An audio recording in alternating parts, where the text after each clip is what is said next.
Hey YouTube, it's Taser Boy here again. Just wanted to make another video here of a different knife of sorts. Get a nice close shot there. I don't know why I'm making knife videos right now. I just that's what I have, and it's a good way to warm up to making videos. Play around. I don't know what kind of lighting I got in this room. It's not the greatest lighting, but we'll see how it turns out. So what I have in my hand here, this is one of my favorite knives. Hopefully we could get see that skull on there. Oh yeah, you see that? This is a Harley Davidson hardtail, mini hardtail. About a 3-inch blade, roughly about a 4-inch handle on there. Axis lock. I was talking about in my other video when I was talking about the Cold Steel Code 4. So this is yeah, Harley Davidson Benchmade, and there's the Benchmade logo. Here, let's put it. Okay, and D2 steel, right? It's pretty cool knife. There's aluminum scales here with G10 inlays for that, like old school. That's an old school look there on a new school knife. This is I hate to say it, this is a save queen. That's what we call it, save queen. I just thought it was safe. No, safe queen. That's what it is. This is my safe queen. I just haven't gotten around to using it. It's just too nice.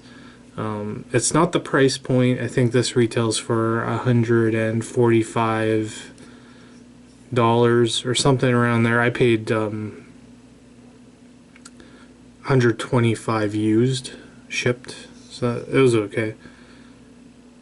And where I live, it's kind of hard to get this stuff, so you have to really go out of your way. And then there's the skull. Pretty cool. Test that macro out on the camera. Yeah, it's not bad. See if we can get a macro of the tip. So yeah, that's like pretty much what I'm talking about when it comes to the hardtail. It's a knife that I just like to flick open and close here. I'll show you the smoothness. You know, smoothness of the axis lock is pretty good. Looks badass. It's a super good looking knife, and it's just one that I keep and own, and I just can't bring myself to use it. And you know, I thought about it, and I've carried it a few times, and I've used it to cut light things, you know, like paper and you know, tape and stuff. Just I'm talking when you use it, I mean like hard use. And it's D2 steel, so it should, you know, hold up to hard use just fine. I really can't tell you if it does.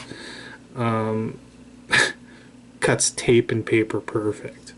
One thing that's interesting, it's a very expensive knife. I guess there's much more expensive knives in the market. This is Benchmade, so I expect high quality from a Benchmade knife.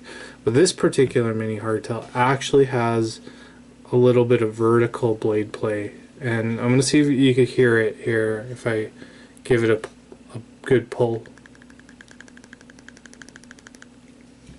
So I wasn't too happy about that, and I actually sent this is one of 2 knives I've ever sent to Benchmade, and Benchmade called me on the phone, and they pretty much said there's nothing we could do for you.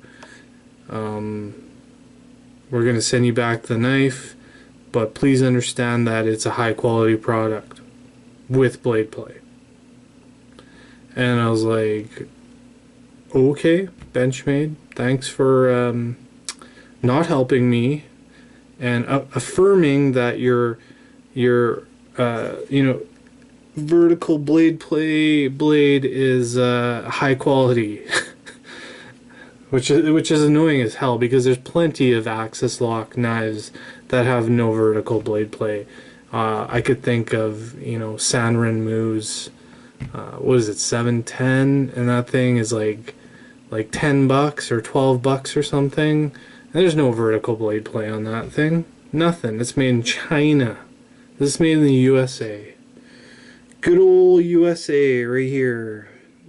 If you didn't know that, it even says fucking Harley Davidson on that, just to affirm it's USA-ness. It's got that skull on there. But with that said, you know, if you just push the access lock up a little bit, it does lock up after that significantly better. So over time, you know, some guys say that these wear in to where they lock up over time. That's a little disappointing. It's still a cool knife. I still love it. I still own it.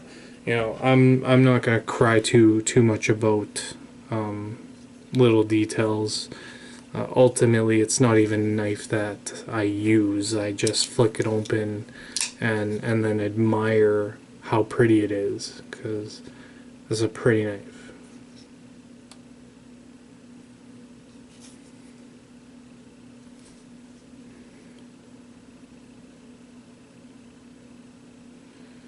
And then just, oh yeah, the other thing that I should tell you about too is when I sent it in, I didn't just send it in because of the vertical blade plate. I sent it in because that tip, see this tip here, was actually not pointed. It was it's not like someone dropped it or anything like that, but it was like they didn't finish the grind, and so there was a tiny piece of just material that just wasn't finished, and so that's why I sent it back for both those problems. And they did finish the grind to make it a completely pointed tip, which you know, is what you kind of want in a knife. So there's that. And I think, to be, no, I have one other Benchmade right now, so I could talk about that later. And one day I'll, you know, talk about the various companies and prices, but for right now, check it out. And I don't know if these are discontinued, and they are super cool. Maybe you'll have better luck with blade play. I did read on forums like some other people don't have that issue. So I don't know, guys. Hardtail is one of the coolest ones out there. The large one is huge. Like, this is a pretty decent sized knife. Like, when you look at it here, my hand, 3 inches. That's a normal size knife. The Hardtail is like 4-inch knife. It's huge. Super cool. I wish I had one, but I don't. If I had to choose between small and large, I usually kind of go with the smaller ones because it doesn't freak people out as much, and it fits in your pocket better, and it's a little bit lighter to carry. Other thing I want to mention here real quick is this is not hollow ground, so this blade does not make the best slicer. But yeah, anyways, you guys take care. I'll talk to you later, and yeah, bye.